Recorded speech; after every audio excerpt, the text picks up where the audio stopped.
Consultor político con quien vamos a analizar el perfil del votante en esta segunda vuelta, la incidencia especialmente de los adultos mayores en el resultado y más aún el comportamiento electoral en las provincias con mayor violencia donde, paradójicamente, triunfó la candidata Luisa González.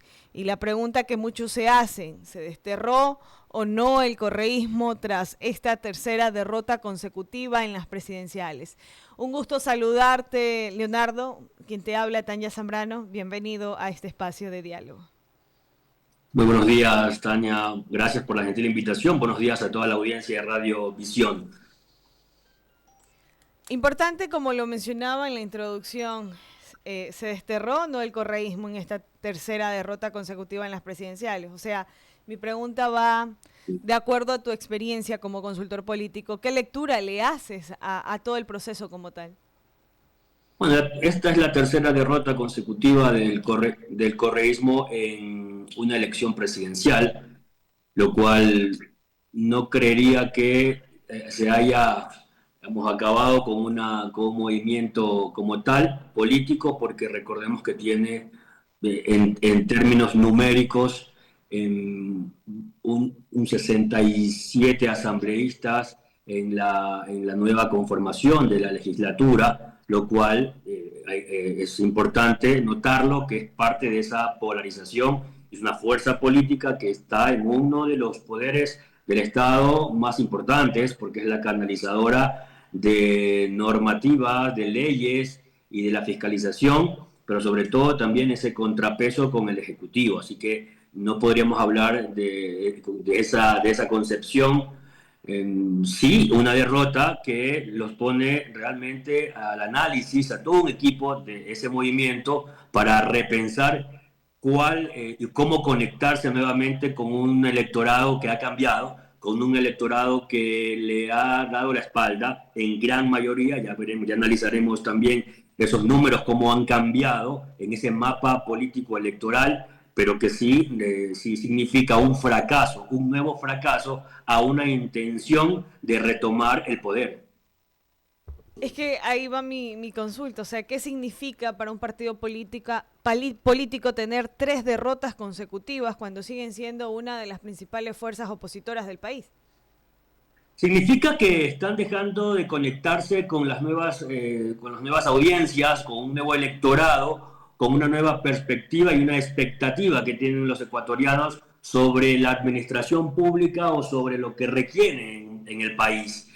Ellos se han quedado en una narrativa, en un discurso muy propio de la izquierda, muy propio de ese socialismo del siglo XXI, con una tendencia ideológica muy marcada, en la que los ciudadanos, gracias hoy al acceso a las tecnologías, a las plataformas digitales, podemos contrastar y conocer cómo funcionan estos sistemas políticos. Ya hemos visto cómo funciona en países como Cuba, Nicaragua o Venezuela, o nuestro vecino hermano país de Colombia, cómo ha cambiado su dinámica política y económica, lo cual nos permite analizar, pensar y decidir sobre el futuro de nuestro país, y en ese sentido pues le ha dado nuevamente la espalda a esa tendencia ideológica discursiva que ya quedó en lo caduco, es obsoleto y ya no conecta. Y ni siquiera hablemos del rango, porque lo planteaste en la pregunta inicial, y ni siquiera hablemos en el rango etario de los jóvenes, sino también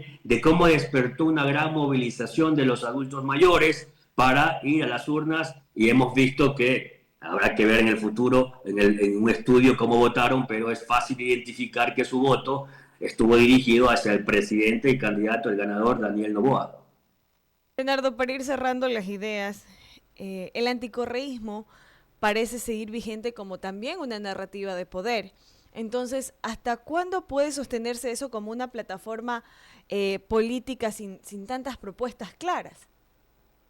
El contrapeso en la democracia, el contrapeso político siempre será importante. Hoy hemos notado, el Ecuador está polarizado en dos tendencias políticas bien marcadas, en el que lo que ha pasado se ha afianzado una brecha, lamentablemente una brecha en la que incluso en los últimos años pues ha sido esquivo para los últimos gobernantes administrar la cosa pública con tranquilidad, digamos, en términos coloquiales también no ha existido esa gobernabilidad por esa visión errónea del contrapeso político. Pero una cosa es cuestionar, una cosa es no estar de acuerdo, otra cosa es obstaculizar. Y eso no ha permitido esa gobernabilidad en los últimos años, tanto así que un expresidente tuvo que acudir a una herramienta constitucional que es la muerte cruzada, lo que ocasiona también una crisis política por esa falta de gobernabilidad.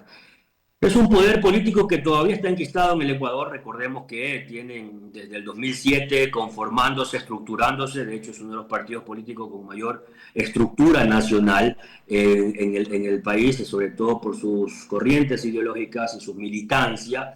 Sin embargo, insisto, se han desconectado de las nuevas dinámicas, los nuevos discursos, los nuevos mensajes y las nuevas plataformas de comunicación, incluso con mucha cautela, porque una cosa es utilizar una plataforma digital para enviar una serie de mensajes, propagandas políticas, otra invadir la privacidad de quienes hacemos uso de las plataformas digitales.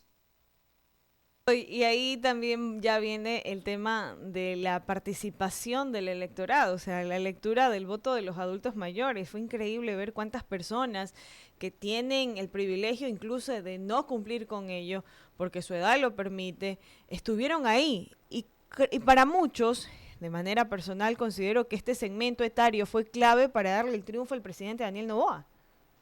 Fue interesante esta lectura y esta movilización de los adultos mayores porque se hizo un híbrido entre las tecnologías y la emocionalidad que podía conectar con este nivel etario y con este grupo de personas muy importante, porque si vemos las últimas semanas de la campaña se activó a través de la inteligencia artificial, muy bien aplicada, no para una campaña sucia, no para tergiversar ni generar información falsa, sino se utilizó la inteligencia artificial para, por ejemplo, utilizar la imagen de un expresidente como Sixto Durán Ballén, que tenía una identidad con los adultos mayores, para enviar un mensaje a ellos, para que se sientan identificados con ellos y decir, hay que despertar ese espíritu cívico y hay que votar por un Ecuador democrático y en libertad. Ese era el mensaje que se utilizó en ese momento. Y también recordar que una figura referencial para este grupo de personas, que es don Alfonso Espinosa de los Monteros, por ejemplo, que es una presencia en medios de comunicación, en una entrevista,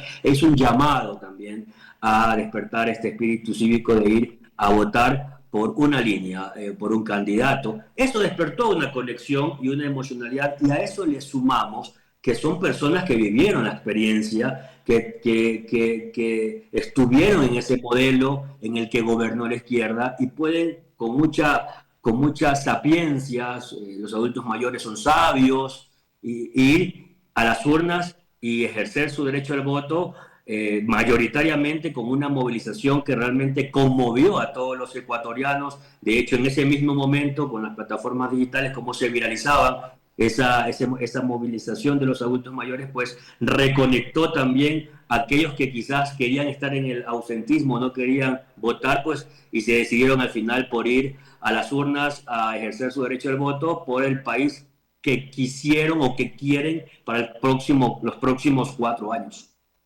Fue un gesto, sí, muy contundente en un compromiso cívico, verlos en sillas de ruedas, con bastones, con expresiones, fue increíble, incluso a muchos que estábamos indecisos, eso inspiró. Entonces se podría decir que los adultos mayores hoy, especialmente después de esta jornada electoral, son el grupo etario más coherente políticamente en el Ecuador. No, yo le sumo también a los jóvenes que tienen una percepción de la política distinta, si se quiere, pero también su incidencia fue muy importante. Recordemos que de ese padrón electoral habilitado de 13.7 millones de ciudadanos, 7.5 millones son jóvenes de 16 a 35 años, millennials y centennials, que viven la política de una manera distinta, con una dinámica distinta, con acceso a la información y una interacción distinta a la que se veía hace 10 o hace 14 años. Así que también esa presencia de los jóvenes, esa movilización que podemos hacer un estudio de cómo en la plataforma TikTok se conectaron con lo que proponía, por ejemplo, el candidato ganador, subirse a tendencias con mensajes cortos, simples, pero penetrantes y potentes. Y eso hacía que haya una conexión con los jóvenes, que al final pues vimos cómo se viralizaban muchas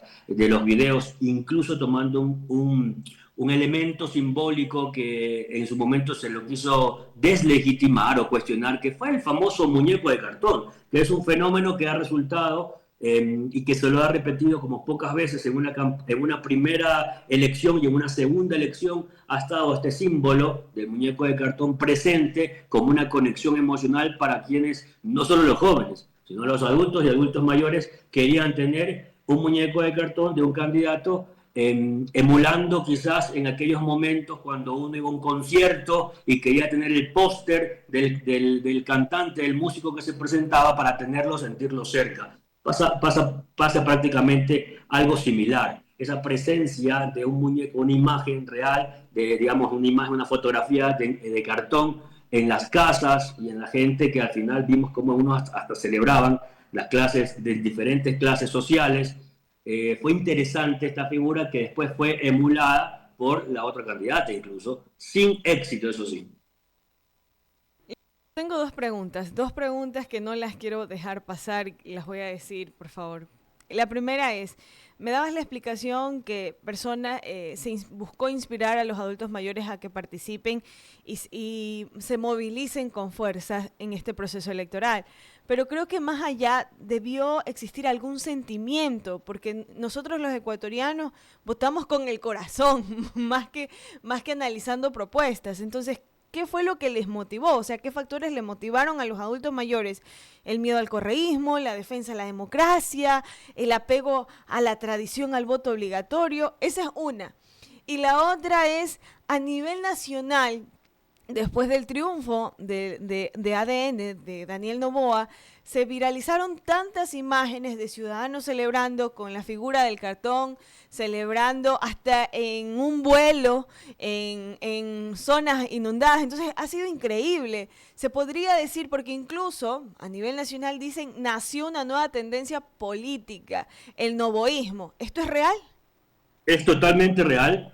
Hay, digamos, en las últimas campañas en las que ha fracasado o ha perdido el correísmo, pues ya coincidimos la gran mayoría que hay un fuerte número de una tendencia anticorreísta, que sea cual sea el candidato que esté del otro lado de la orilla del correísmo, van a votar por quien esté del otro lado del correísmo. Eso es un número importante.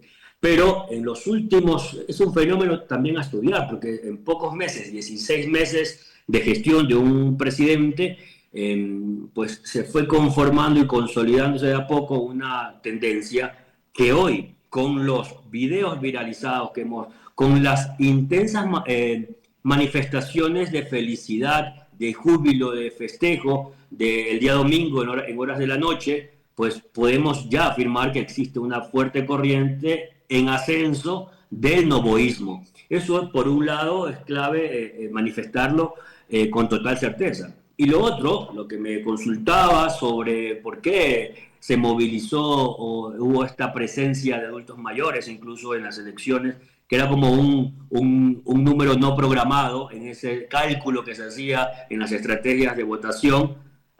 Podemos decir que hubo un eje motivador, si se quiere manifestar, y es el miedo. Y es que el miedo es el mayor movilizador de la ciudadanía, pero es un miedo que fue promovido incluso inconscientemente, que quisiera pensar que inconscientemente, por la línea de la candidata del correísmo, porque cada propuesta o cada narrativa, cada mensaje sobre alguna idea de plan de gobierno que manifestaba o que era aupada por sus líderes máximos, pues generaba mayor terror a una ciudadanía. Por ejemplo, hablar de gestores de paz, algo realmente inoportuno en un momento en el que la globalización nos permite identificar cómo funciona esta caracterización, esta etiqueta de ciudadanos que controlan, vigilan en los barrios más populares, en zonas, en países donde están gobernados por la izquierda, como insisto, Cuba, Nicaragua, Venezuela. Y es fácil identificar qué es lo que le esperaba al ecuatoriano, a los ecuatorianos.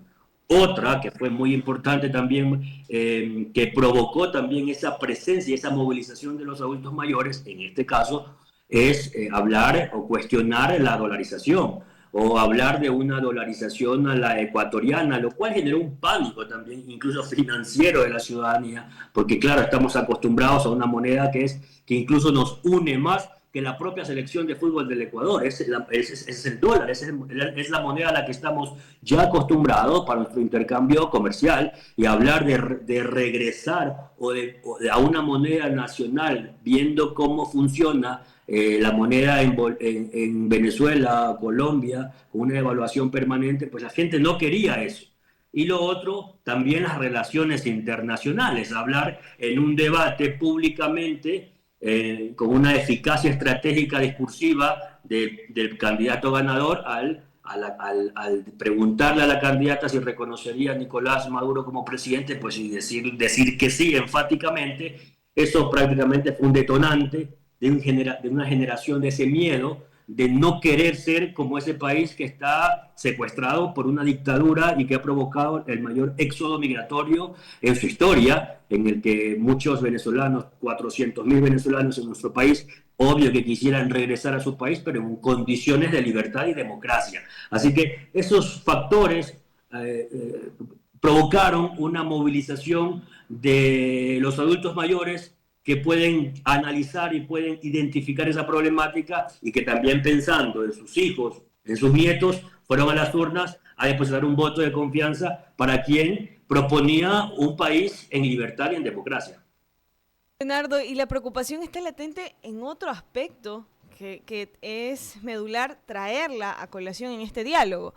En las provincias con más números de muertes violentas, Esmeraldas, El Oro, Sucumbíos, Manabí, ganó la candidata Luisa González. ¿Qué nos dice esto sobre el miedo como factor electoral? ¿El discurso de seguridad en el oficialismo no caló en esta zona o qué ocurrió? No, al contrario, mi querida Tania, yo creo que hay que analizar también en frío los datos que nos ya prácticamente en un gran porcentaje completo de las actas escrutadas, ya de los resultados que hemos visto. Si hacemos un análisis de cómo se han comportado varias provincias y manifestamos cuáles son las que tienen los indicadores de mayores índices de violencia en el país, que básicamente son Guayas, Manabí, El Oro, Esmeraldas. El comportamiento ha sido distinto. Vamos a sacar por un momento a Manabí, que es un análisis que requiere de una mayor profundidad si se quiere, pero hablamos de Guayas. Guayas, en relación a la primera vuelta, lo revierte el candidato Daniel Noboa y le saca 5 puntos de diferencia en Guayas. Si vamos al Oro, una provincia altamente violenta también, en los últimos meses, también cambia esa dinámica electoral y le da la vuelta el candidato Daniel Noboa y le gana a la candidata Luisa González y le saca 5 puntos de diferencia. Si vamos y vemos Esmeraldas, si bien es cierto, gana la candidata González, la diferencia fue de 10.000, 11.000 votos más o menos. Es decir, muy ajustado. Lo que quiero decir es que hubo un desajuste en esa tendencia hacia el correísmo, y vemos cómo el comportamiento de esas 3 provincias, y le juntamos Santo Domingo, que también revierte el candidato Noboa y le gana a la candidata González, y vemos cómo ese comportamiento empieza a cambiar. ¿Por qué? Varias razones. Primero, al contrario de lo que usted plantea, yo creo que la propuesta que empieza a configurar Daniel Noboa con hechos, en su estrategia de la campaña, en el remate de su campaña, al hablar de una cooperación internacional y no solo quedarse en el discurso, sino también tener un contacto importante con el presidente de los Estados Unidos, Donald Trump, y también traer a un experto en seguridad como Eric Prince, que vino en unas semanas al país también para aportar con su experiencia, a transferir conocimiento a nuestra fuerza pública, y eso fue también un detonador que demuestra cuál es esa línea fuerte que tendrá el presidente hoy electo Daniel Noboa en temas de seguridad. En la provincia de Manabí, de hecho, sube 5 puntos el candidato Daniel Noboa. Es decir, va en ascenso. La diferencia es amplia todavía porque es un fenómeno todavía que habrá que estudiarlo con mayor profundidad sobre la conducta de los manabitas al momento de depositar el voto, pero hay varias lecturas también. En los últimos años o en los últimos 20 años, si hacemos una lectura del comportamiento, sobre todo en la provincia de Manabí, pues siempre ha estado vinculado a un voto de populismo. Por ahí ha estado relacionado también. Habrá que encontrar otros indicadores que nos permitan en ese objeto de estudio encontrar esa realidad. Pero cuando vemos que un candidato empieza a tener 5 puntos, a crecer 5 puntos, podemos esperar y guardar a ver qué sucederá después de 4 años. El desafío está planteado para el presidente Daniel Noboa en generar una política pública que pueda convencer a los manabitas quizás a cambiar esa tendencia. Eso dependerá, el tiempo lo dirá. Pero hoy, si hacemos un análisis general, en las provincias donde se acentúa la violencia, hemos visto y con datos como más bien el candidato Noboa le revierte la votación en provincias importantes como Guayas, El Oro, Santo Domingo, y eso va a ser, y eso es clave, eso también es un material de análisis. Y en relación a lo otro, pues ya hablamos de la propuesta de seguridad que planteó la candidata del correísmo, que no penetró, no permeó en esa aspiración y expectativa ciudadana. Este año, el hecho de que el Consejo Nacional Electoral se vuelva más estricto en la prohibición de fotografía también incidió a que se cambiaran las tendencias. ¿Cree que esto impactó en las dinámicas de la coacción electoral o que fue una medida simbólica pero al mismo tiempo efectiva? Porque coincide de que se da un giro total como lo mencionabas. No hay una evidencia todavía científica para determinar si fue o no efectiva, pero desde la percepción, desde los resultados que podemos encontrar en esta segunda vuelta, sí podemos suponer que incidió en gran parte esta dinámica de tomar la fotografía, publicarla, porque parece, bueno, y creo que la propuesta que se genera desde, digamos, desde este sector para que se prohíba, seguramente es por alguna información de inteligencia también, en el que estamos viviendo una etapa de la extorsión, de las vacunas, de las amenazas, y probablemente tuvo una incidencia en ese voto en la primera vuelta, y hemos visto cómo incluso la diferencia pues es enorme, de 16.700 votos de diferencia en la primera vuelta que le saca Daniel Noboa a Luisa González, a más de 1 millón de diferencia en la segunda vuelta. Quizás eso significa que también hubo ese voto, al final ese voto oculto que en el momento de la elección con mayor libertad pudo votar por la propuesta que más le convencía. Hemos visto esos resultados, pero todavía no podemos afirmar que tuvo que ver esa nueva propuesta y esa nueva prohibición de tomar fotografías a la papelera, lo cual era también innecesario, no era tampoco, a ver, tomar una fotografía no se trata de hacer una selfie de la comida tampoco, ni de la votación, el voto es secreto y la gente tiene que ir en libertad a decidir sobre su futuro. Y me parece que fue una acertada decisión que le permitió a los ecuatorianos, sobre todo a quienes están vinculados o viven en sociedades donde hay mayor índice de violencia, pues como han votado con mayor libertad. Y eso se ha evidenciado en estos resultados de la segunda vuelta. Leonardo, es enriquecedor escucharte, estamos aprendiendo y no solamente yo, sino nuestra audiencia, quienes le agradecemos por estar con nosotros, no solo a través del dial, sino en todas las plataformas digitales. Ahora, ya que pasa el proceso de celebración del candidato ganador, ya está certificado de que él es... ¿Cómo debe el gobierno interpretar su demostración de confianza, no solamente con los adultos mayores, sino con todo lo que se viene? O sea, actualmente, ¿cuáles serían los riesgos políticos que debe enfrentar el señor presidente Daniel Noboa con una asamblea que está dividida, por ejemplo? La Asamblea Nacional históricamente ha sido la representación de la conformación política ciudadana, es la representación inclusive ciudadana en este poder del Estado.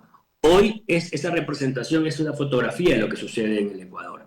Hay una polarización, pero hay que también comprender que esto no nació así nomás en esta elección, desde la primera vuelta de los asambleístas.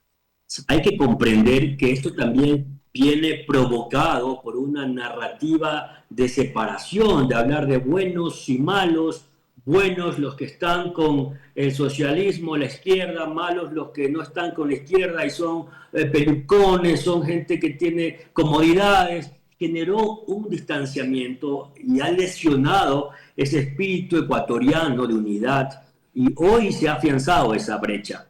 Y una de las primeras misiones que seguramente pues, el presidente constitucional electo y su equipo trabajarán es en empezar a juntar a esa brecha, en unir realmente a los ecuatorianos, porque quienes votaron por la otra tendencia, por Luisa González, también son ecuatorianos, también tienen las expectativas de mejorar, de crecer, de vivir en un país más seguro, donde existe empleo, una dinámica económica importante, inversión extranjera, también en el fondo se requiere. Lo mismo quienes votaron por el candidato Daniel Noboa. Los jóvenes, tener mayor participación en la cosa pública, en créditos para emprendimientos, es un trabajo, pero lo más importante es que para llegar a ese objetivo, la clase política, y en este caso a la clase política de la Revolución Ciudadana, que tiene un gran número en la Asamblea Nacional, tiene que madurar políticamente y dejar detrás